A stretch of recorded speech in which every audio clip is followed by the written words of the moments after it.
to our world through VidyaGyan lens, where I, Manjari, And I, Neelu. discuss opinions and open questions across culture, curriculum, and community in context of our country's students. So, Neelu, how was it at home this time? Oh yes, I must say I had a lot of fun, but I have one thing to share. While I was at home this time, there was a friend. I was talking to her.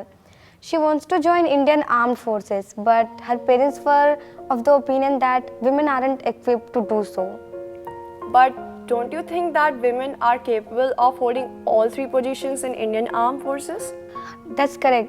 In fact, 22% of all the applications for this year NDA exam were all from women. Oh, exactly.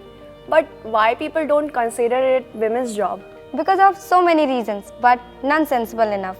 Like something that we don't have the physical strength, while some believe that environment is too harsh for a woman. Now, whatever that means. Yes, I also think the same, that most of the girls aren't told that they can join Indian Army Forces. And it is also that it's not normalized as much as other careers. Yes, I agree. Which is exactly what we are trying to change here at VidyaGyan. Career counselors recommend career options according to a student's aptitude, not gender. Many girls here aspire for and work towards a career in Indian Army.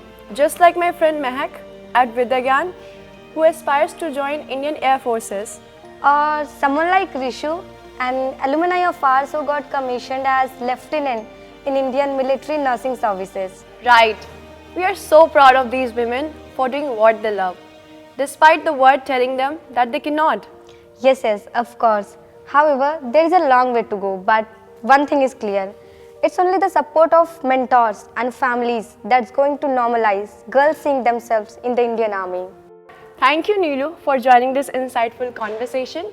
With this, we come to the end of the episode. Stay tuned for the next episode of The World Through VidyaGyan Lens.